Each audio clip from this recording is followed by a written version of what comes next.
Pauline, Antoine, Victor, est-ce que vous êtes prêts? Ouais. Prêtes. Ok. Parfait. Bon, eh bien, bonjour tout le monde. Merci beaucoup de vous être connectés ce matin pour ce webinaire du campus numérique in the Alps, formation web et data actuelle. Donc, nous allons échanger durant environ 45 minutes sur ces différentes questions. Donc, ce webinaire, il est organisé par la société coopérative d'intérêt collectif, le campus numérique in the Alps.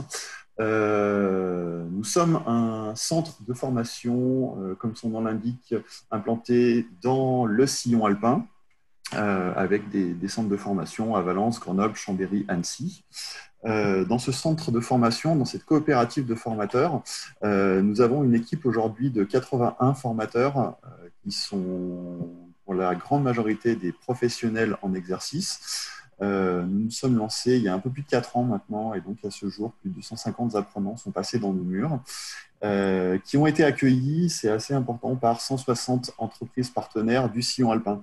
Donc, nos formateurs, nos apprenants, nos entreprises partenaires sont autant de thermomètres dans les entreprises du sillon alpin qui nous permettent de venir vers vous avec un retour d'expérience sur les métiers actuels autour du web et de la donnée. Donc, c'est ce qu'on voulait partager avec vous pendant 3 quarts d'heure environ. Si vous avez des questions, vous pouvez à tout moment les poser via la petite rubrique Q&R qui se trouve en bas de votre interface. Et c'est Antoine qui sera chargé d'être la voix de vos questions. Donc, de quoi est-ce que nous allons parler pendant ce webinaire? Nous allons tenter de répondre à 3 questions, plus toutes les vôtres. Première question, quels sont les métiers et les compétences actuellement recherchées dans les domaines du web et de la data? Ensuite, quelles sont les opportunités de formation et quelles sont les modalités de formation pour accéder à ces différents métiers? Et nous parlerons finalement des différents mécanismes de financement de ces formations. Entre chacune de ces questions, nous laisserons un petit temps de questions de l'ordre de 5 à 8 minutes. Donc voilà, n'hésitez pas à poser vos questions au fil de l'eau.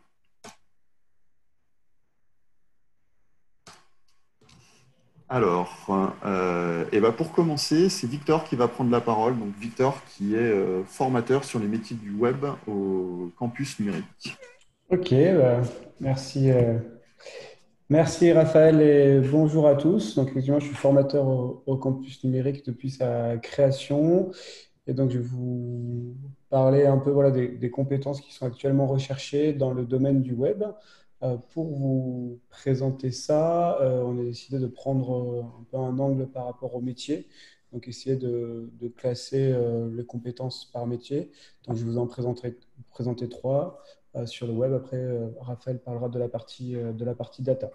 L'idée aussi, c'est de vous faire bénéficier de notre retour d'expérience qu'on a eu suite aux différentes entreprises qui ont accueilli nos alternants et des discussions qu'on a eues avec eux sur quels sont leurs besoins et quelles sont les tendances.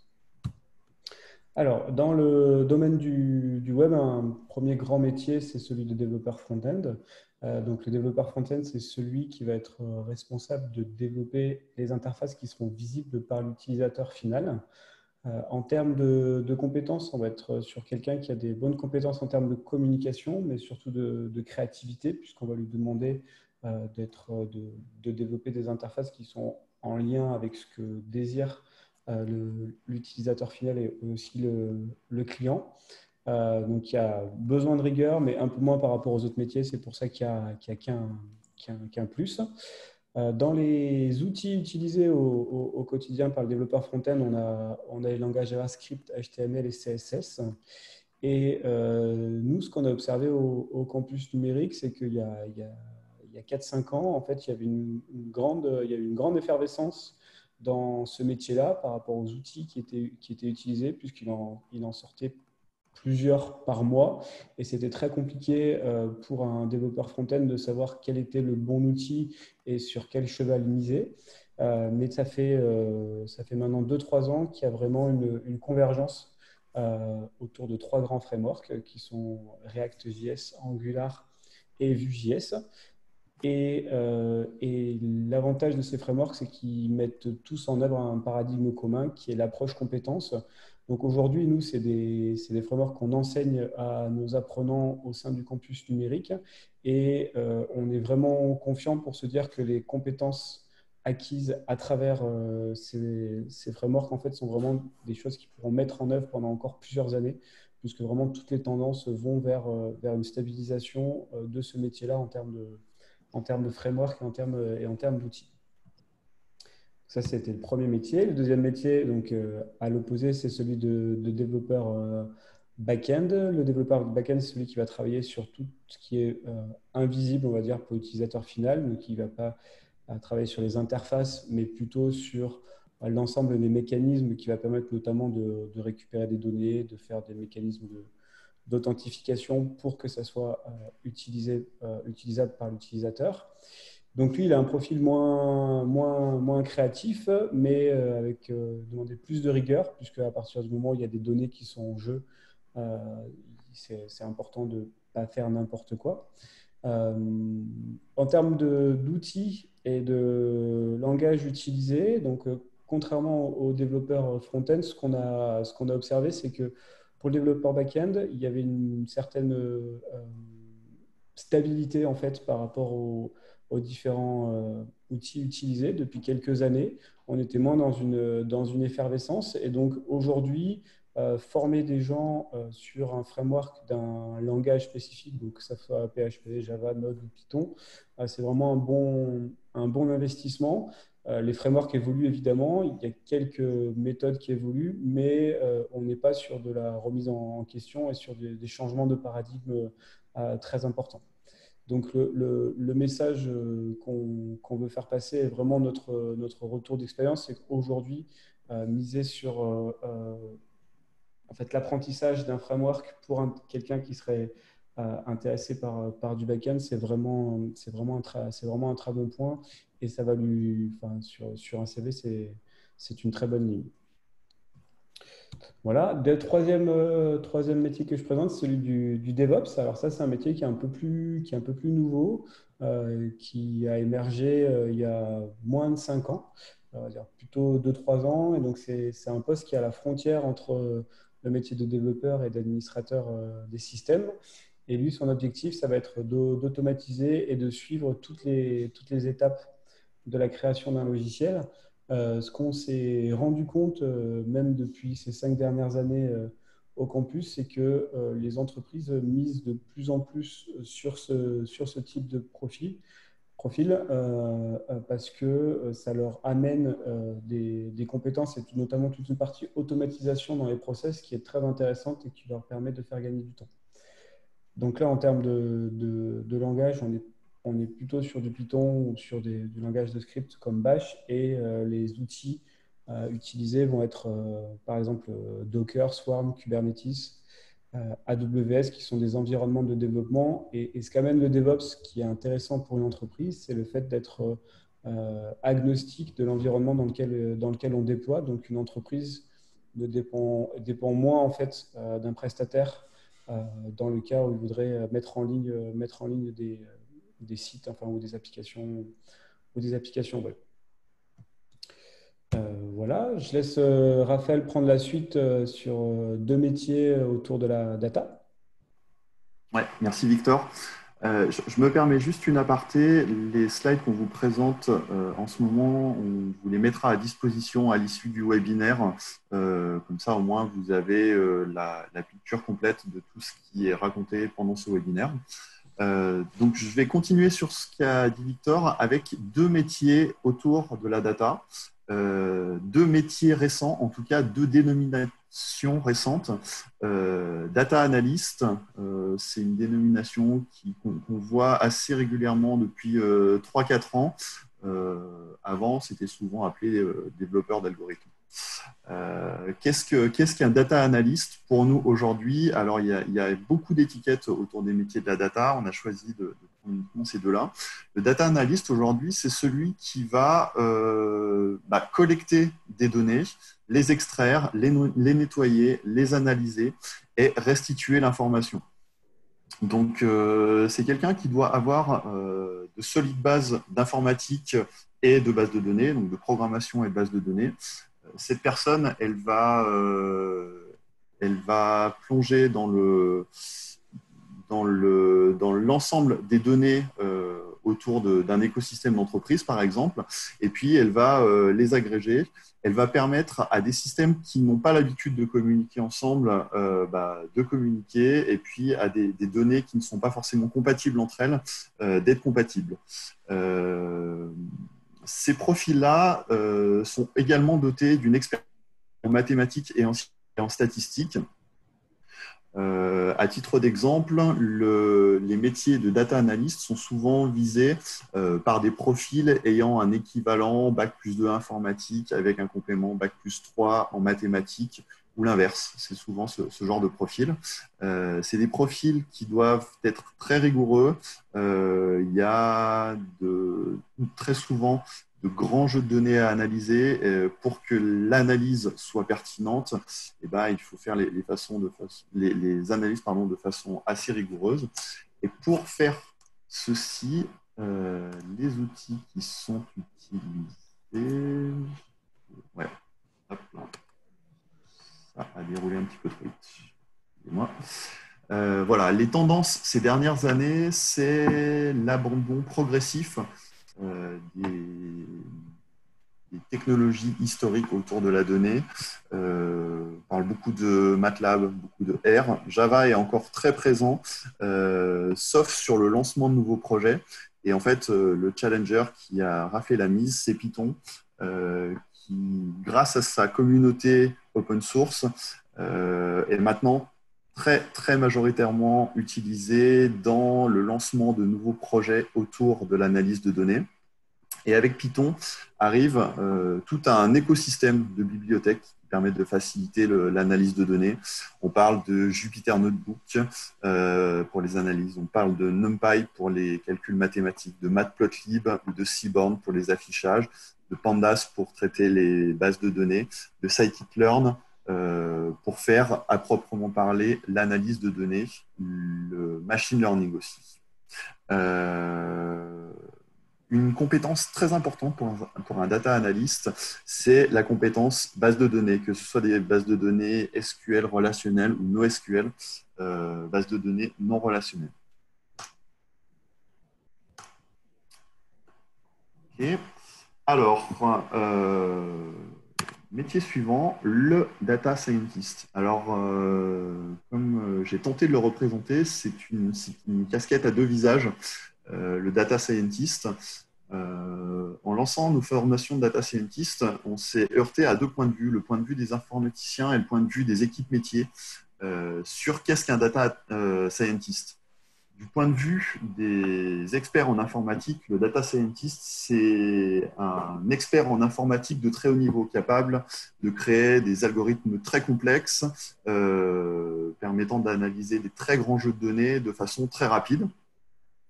Et quand on a demandé aux équipes métiers en entreprise ce qu'elles pensaient du data scientist, en général, elles nous ont dit qu'elles ne comprenaient pas grand-chose. Mais que pour elles, pour ces équipes métiers, ce qui était important, c'est d'appliquer une démarche scientifique autour de l'analyse de données. D'où ce terme de data scientist.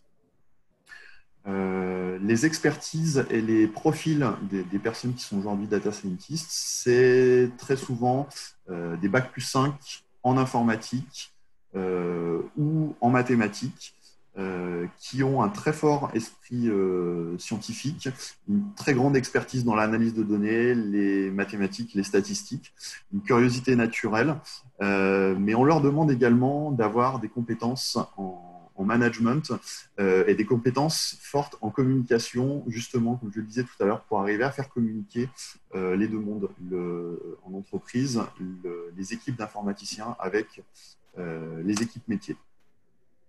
De quoi est-ce qu'on parle aujourd'hui en en data science, eh ben, on parle déjà de tout ce qui a été dit précédemment en data analyse, avec, comme on l'a dit tout à l'heure, Python, plus tout ce qui tourne autour du cloud et des calculs distribués, donc des calculs sur carte graphique ou sur cluster de calcul qui permettent d'analyser de grands, voire très très grands jeux de données. On parle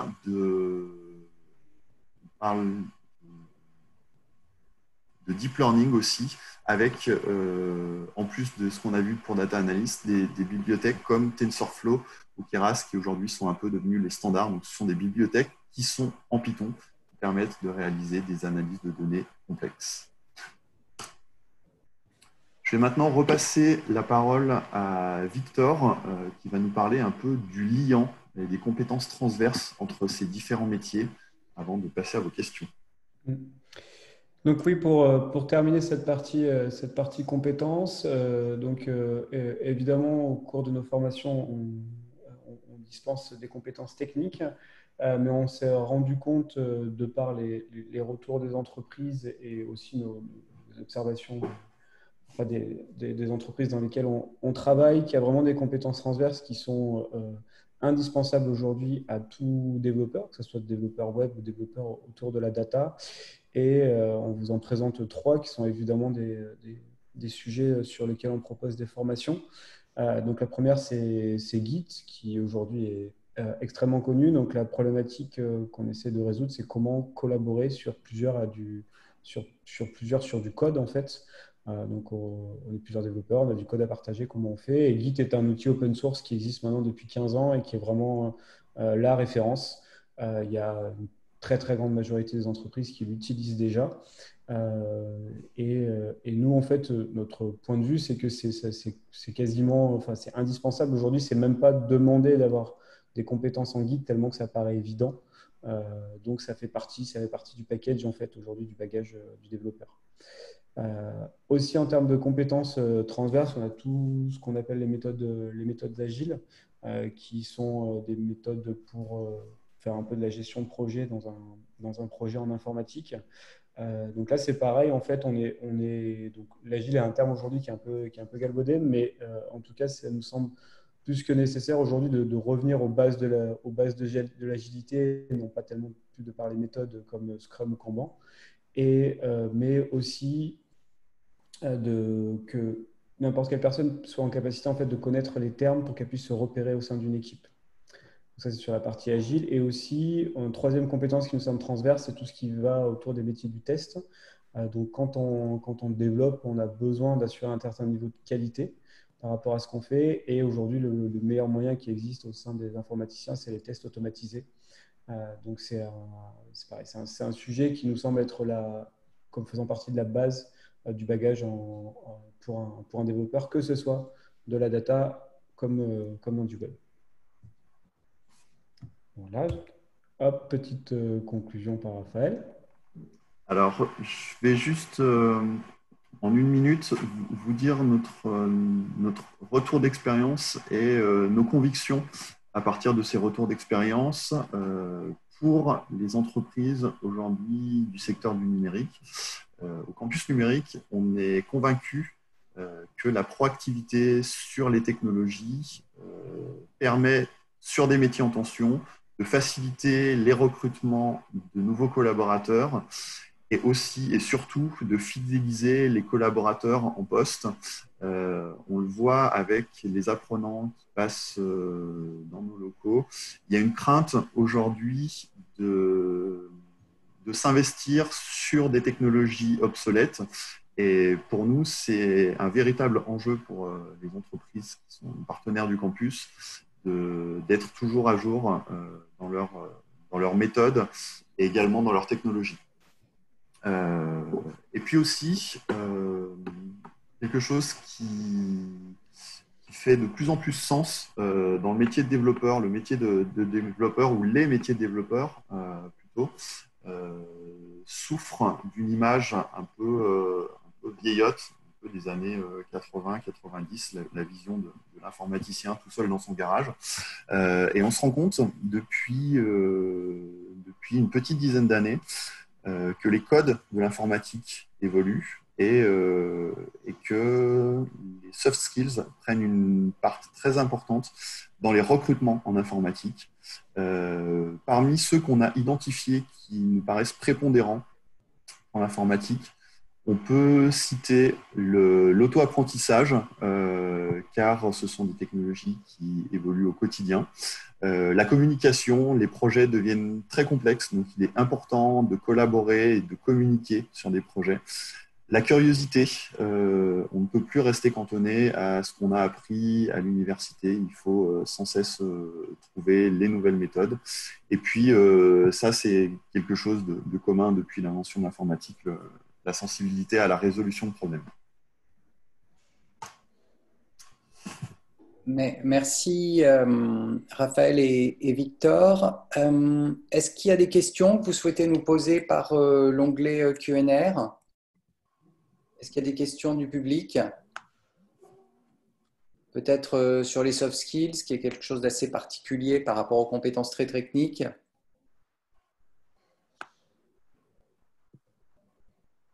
Non, on n'a pas de questions sur cette première partie. Ah ben on enchaîne. Faire une session de questions à la fin. Ouais, on peut continuer. Et pour l'assistance, pour l'audience, si vous avez des questions, n'hésitez pas à nous les poser via le chat sur le petit icône Q&R. Et puis, on peut continuer, Victor. Raphaël. Ok, c'est Raphaël qui prend.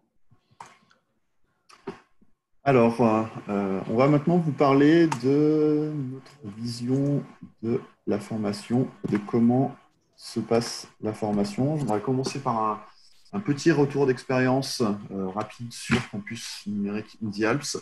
Qu'est-ce qu'on propose historiquement une formation?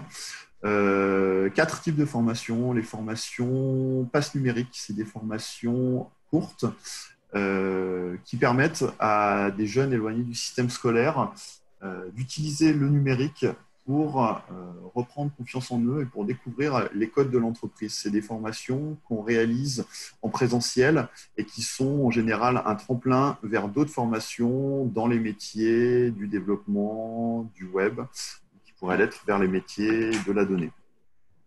La formation principale autour de laquelle a été lancé le campus numérique, c'est une formation technicien-développeur.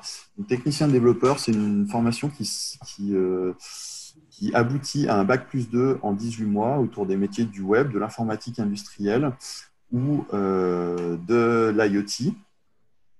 Cette formation, c'est une formation dans laquelle on aborde les 2 métiers que Victor a présentés un peu plus tôt, le métier de développeur front-end et le métier de développeur back-end avec quelques notions en DevOps. C'est des formations qu'on propose en présentiel, mais qu'on a également, dans le contexte Covid, été amené à proposer en distanciel, qui fonctionne très bien en distanciel. Aujourd'hui, on a dispensé de mémoire entre 2000 et 2200 heures de formation à distance sur technicien-développeur sur nos différents sites.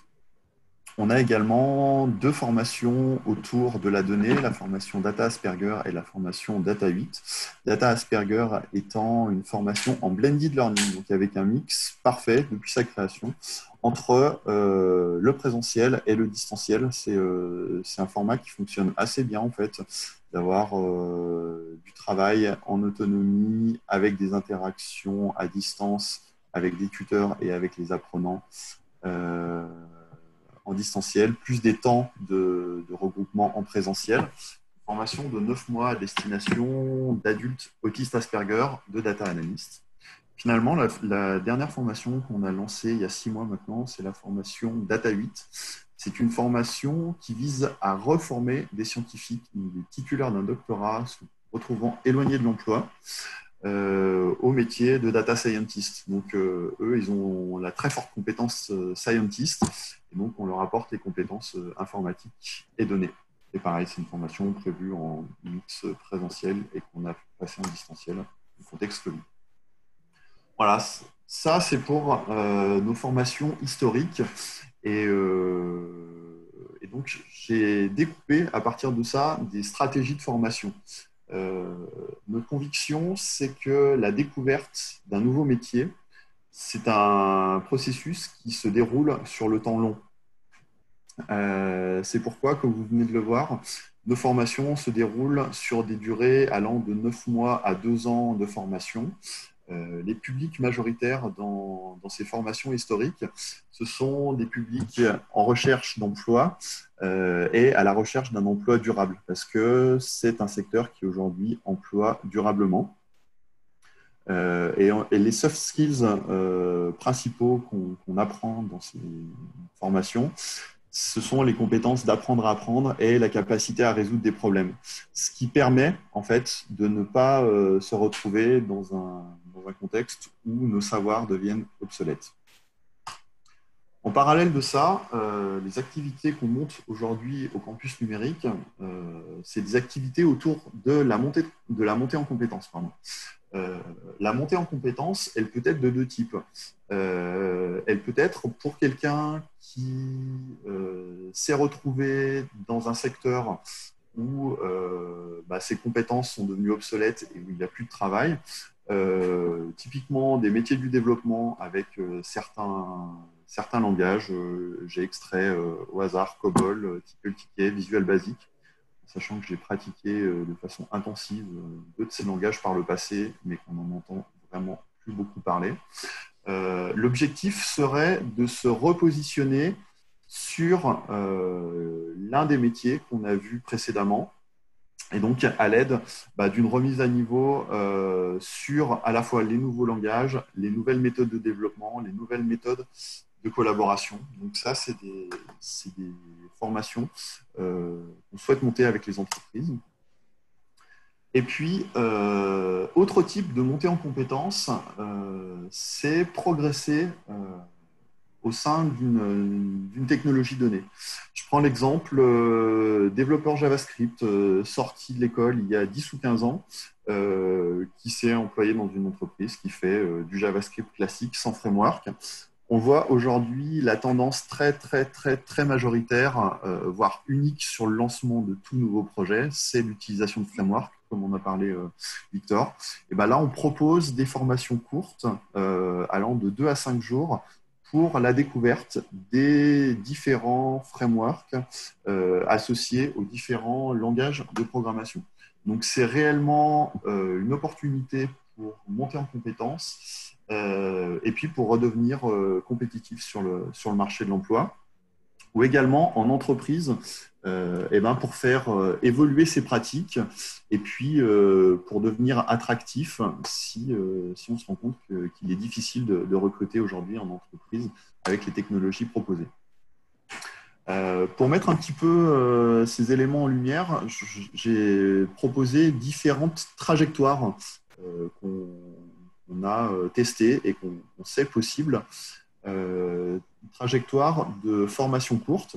Par exemple, si on prend un développeur JavaScript, il va pouvoir entre 2 jours et des sessions de 4 à 6 jours se reformer sur les différents frameworks dont a parlé Victor. S'il a une appétence plutôt pour le back-end, c'est également possible en JavaScript. Il pourra faire du Node.js. Pour des développeurs PHP, Java ou Python qui ont pratiqué dans ce langage sans framework, on propose également des formations sur les frameworks PHP, Laravel, Symfony.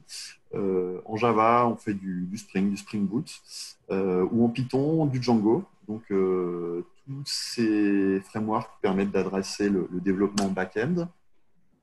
Développeurs Python, aujourd'hui, peuvent être tentés aussi de s'orienter vers les métiers de la donnée. C'est un secteur qui recrute et donc il y a des offres de postes qui circulent assez régulièrement. Donc, on propose également pour des développeurs Python des spécialisations sur les frameworks Scikit-learn ou TensorFlow.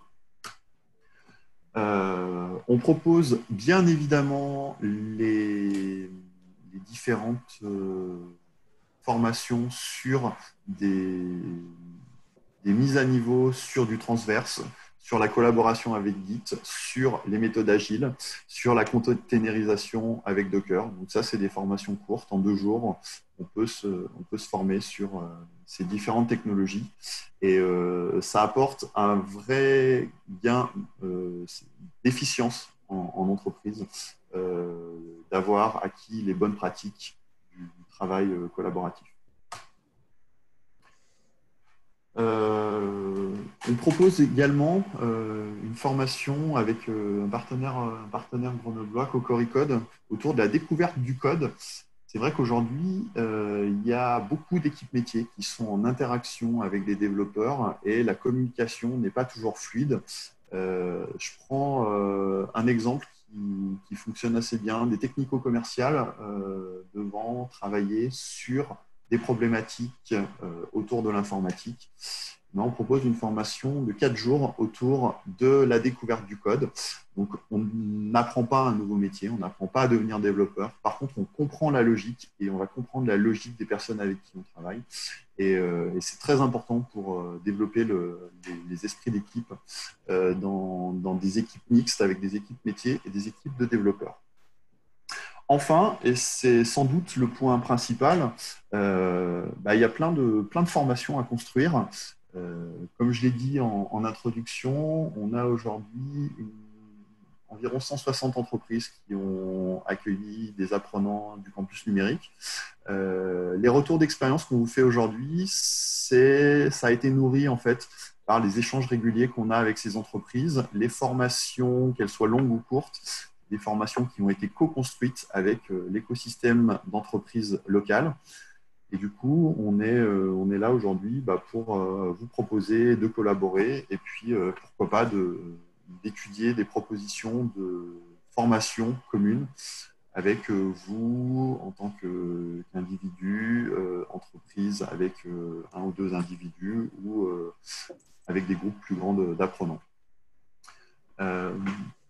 Donc, on en a parlé en filigrane de toute cette formation. Nous lançons de nouvelles formations. Donc, ces formations, elles ont été pour la plupart plébiscitées par nos entreprises partenaires. Donc, je ne vais pas les détailler. On vous enverra le lien à l'issue du webinaire. Comme ça, vous pourrez consulter les différentes sessions de formation qui sont présentées aujourd'hui. Donc, autour d'apprendre à coder, autour de Docker, autour de Git, autour de Python et de l'intelligence artificielle, autour des frameworks JavaScript, React. Et puis, comme on vient de le dire, beaucoup de choses à construire également. J'en ai terminé pour cette seconde phase de questions. Est-ce que vous avez des questions ? Oui, est-ce que vous pouvez nous écrire des questions? Moi j'ai une question, Raphaël, c'est sur les méthodologies d'enseignement en pratique. Comment ça se passe pour ces formations courtes? Alors, les méthodologies d'enseignement, ça c'est dans l'ADN du campus numérique. On apprend par la pratique. Ça, c'est vraiment essentiel et c'est essentiel à l'apprentissage du métier de développeur. Il faut pratiquer, l'erreur et l'échec fait partie de l'apprentissage. Donc, sur ces formations courtes, on a un socle théorique qui permet d'avancer très vite pour les personnes qui ont déjà des connaissances et qui permettent de raccrocher les nouveautés à ce qu'ils connaissent déjà. Et ensuite, de la mise en pratique et de la mise en pratique, en fait. Ok, très clair. Et j'ai une question qui nous dit, alors qui est peut-être pas tout à fait dans le cœur du sujet, qui nous dit quand est-ce que commencera la nouvelle session de Data 8? Alors, quand est-ce que commencera la nouvelle session de Data 8 ? On n'a aujourd'hui pas de confirmation de financement pour relancer une formation Data 8 d'ici la fin de l'année, mais on a des pistes sérieuses. Donc, ce qu'on peut faire, c'est reprendre contact à l'issue du webinaire, à savoir que toutes nos formations longues sont financées par nos partenaires principaux que sont la région et Pôle emploi. Et dans le contexte actuel, on attend les feux verts de nos partenaires principaux pour lancer nos nouvelles promotions. Donc, n'hésitez pas à prendre nos contacts. De toute façon, on vous enverra ça par retour de mail à l'issue du webinaire. Et puis, ce sera également présent dans les différentes slides. OK, on fera suivre la réponse. Eh bien, on peut passer à la partie suivante avec Pauline qui va parler des mécanismes de financement. Ok, bonjour à tous. Donc Pauline Lacour, responsable de formation au campus. Je continue sur la troisième partie de cette présentation pour vous présenter les différentes modalités de financement que vous allez pouvoir utiliser donc, pour financer les formations de vos collaborateurs. Donc première solution, qui est une solution qui est vraiment d'actualité, c'est le dispositif FNE Formation Renforcée. Donc c'est le Fonds national de l'emploi qui est à destination, dans ce cadre-là, des entreprises qui ont eu recours à l'activité partielle. Juste pour information, pour qu'on se rende compte un petit peu de l'ampleur du dispositif, on a plus de 13 millions de salariés qui avaient été couverts par une demande d'autorisation préalable d'activité partielle et c'est plus d'1 million d'entreprises qui ont eu recours à ce dispositif. Donc dans ce cadre-là, le FNE Formation, c'est un dispositif donc, qui est destiné à ces entreprises pour financer les formations des salariés en activité partielle, mais pas que. On peut aussi faire financer les formations de salariés qui n'étaient pas touchés par le chômage partiel. Donc c'est pour ça qu'on parle de mixité des publics. Donc c'est un dispositif qui est effectif depuis le 14 avril dernier, normalement jusqu'à la fin de l'année, sachant qu'on a une rétroactivité au 1er mars pour les salariés qui étaient en activité partielle. Donc on peut faire financer des formations qui ont eu lieu depuis le 1er mars par le FNE. C'est des formations qui se déroulent pendant les périodes d'inactivité, donc pendant les périodes chômées pour les salariés en activité partielle. Et puis pour les autres, soit pendant le temps de travail, soit hors du temps de travail, faire attention de bien récolter l'avis écrit du salarié, son accord écrit pour faire financer la formation. Donc attention, il y a deux points de vigilance. Premièrement, il faut bien que les formations aient lieu pendant la période couverte par l'autorisation d'activité partielle qui avait été délivrée. Et puis deuxième point de vigilance, bien faire attention que le temps total de formation ne dépasse pas le temps de chômage partiel qui est prévu par l'autorisation d'activité partielle. Au niveau des formations éligibles, donc on a toutes les actions de formation, qu'elles soient certifiantes ou non certifiantes, qui peuvent être financées, les validations des acquis de l'expérience, les bilans de compétences qui peuvent être financés également par le FNE. Il faut simplement que les organismes de formation soient référencés, donc c'est le cas du campus numérique, et sont exclus du dispositif, donc les formations internes, parce qu'il faut que ce soit une autre personne morale que l'entreprise demandeuse qui dispense la formation, les formations obligatoires à la sécurité qui vont incomber à l'employeur, et puis les formations en alternance qui, elles, bénéficient d'un autre type de financement.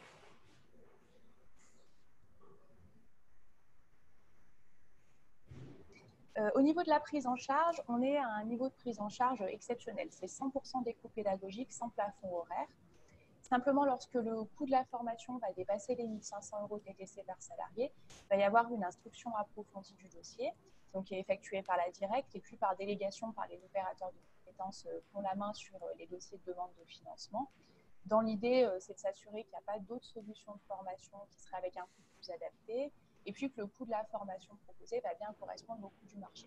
Donc, lorsqu'on est à moins de 1 500 € TTC, il n'y a pas d'instruction approfondie du dossier.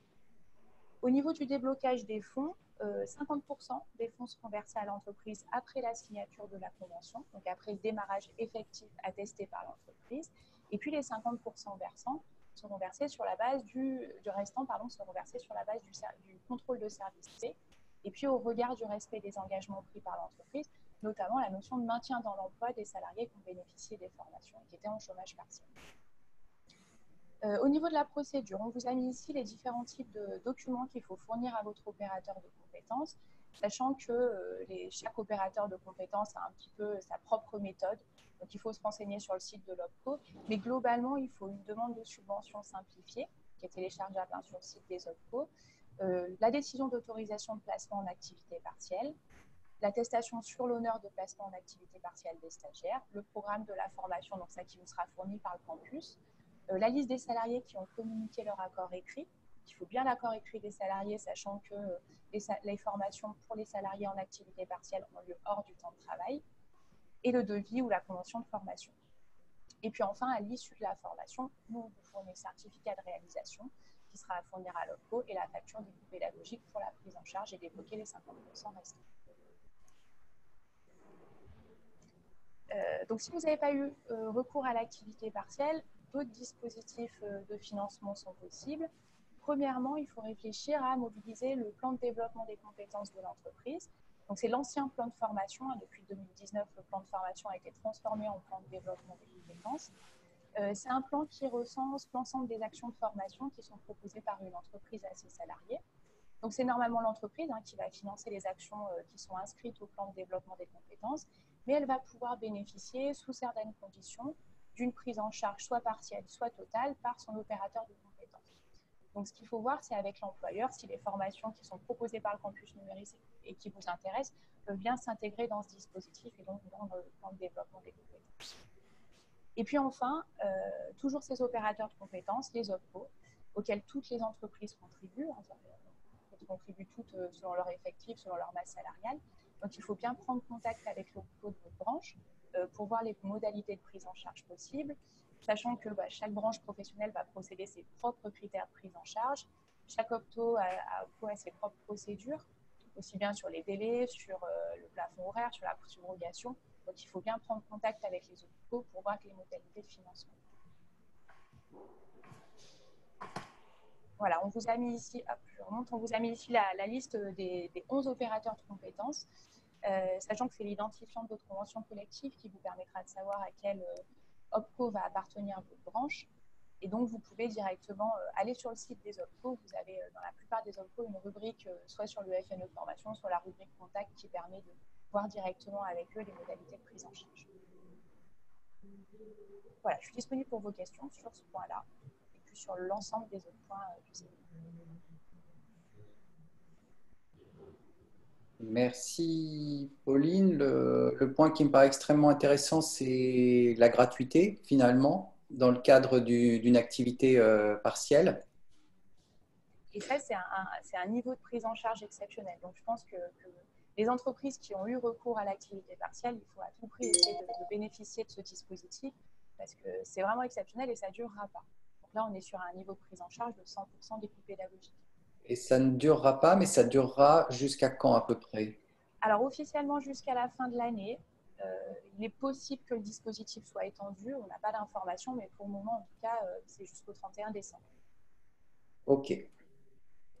Merci Pauline. Est-ce qu'il y a… Voilà, c'était aussi Voilà, je souhaitais revenir sur ce point. Est-ce qu'il y a aussi des questions que vous souhaitez nous poser par l'onglet Q&R?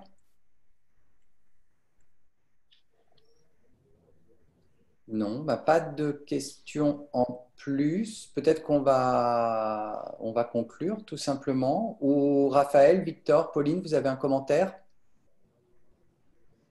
Non, je pense que c'est bien de conclure en mettant un peu les différents liens pour voir comment ils peuvent nous recontacter s'il y a des questions qui arrivent par la suite. D'accord. Eh bien, Pauline, si tu peux te passer à la page suivante, puisque tu auras le contrôle de l'écran. Merci. Écoutez, merci à tous pour votre attention durant ce webinaire. Si vous souhaitez aller plus loin et entrer en contact avec nous, on a ouvert un lien You Can Book Me sur lequel vous pouvez vous connecter et prendre un rendez-vous avec des membres du campus en cliquant sur un bouton. Et on vous accordera du temps. Ça sera l'un d'entre nous pour échanger sur vos problématiques, vos demandes, vos enjeux. Donc, n'hésitez pas. Ensuite, pour en savoir plus, on a mis les liens vers les formations courtes. Donc, les formations courtes sur le site internet. Et puis, vous avez mes coordonnées. Voilà. Vous avez mes coordonnées. Vous pouvez m'appeler, m'écrire. Et là encore, je répondrai à toutes vos questions. Et peut-être qu'on peut vous glisser dans la conversation. Voilà, donc c'est ce qu'est en train de faire Raphaël, les différents liens. Voilà, et Raphaël, peut-être tu peux glisser mes coordonnées aussi dans la conversation, s'il te plaît. Voilà, donc tout est en train de vous être donné via le chat. Donc, merci à tous. Merci pour votre présence. Merci à Victor, Raphaël et Pauline pour vos présentations. Un petit mot pour conclure de Raphaël ou Pauline ou Victor? Non, mais moi, je suis très content. Enfin, pour le campus, en tout cas, c'est une belle étape et je suis content de voir ce qu'on va arriver à faire avec des entreprises voilà, sur des formations, sur la co-construction, parce que c'est vraiment ça qui nous anime depuis le début, quoi. Donc, euh, j'ai hâte. Voilà. Très bien. C'est une belle conclusion, Victor. Eh ben, merci à tous. On aura respecté le timing, parce qu'il est 11h48, on a commencé à 11h03, on est vraiment pas mal. Bonne fin de journée à tous. N'hésitez pas à nous recontacter et puis au plaisir d'échanger avec vous, de se croiser dans la vie du dehors. Beaucoup à tous. Merci encore. Bonne journée. Bonne Bonne journée. journée. Allez, au revoir.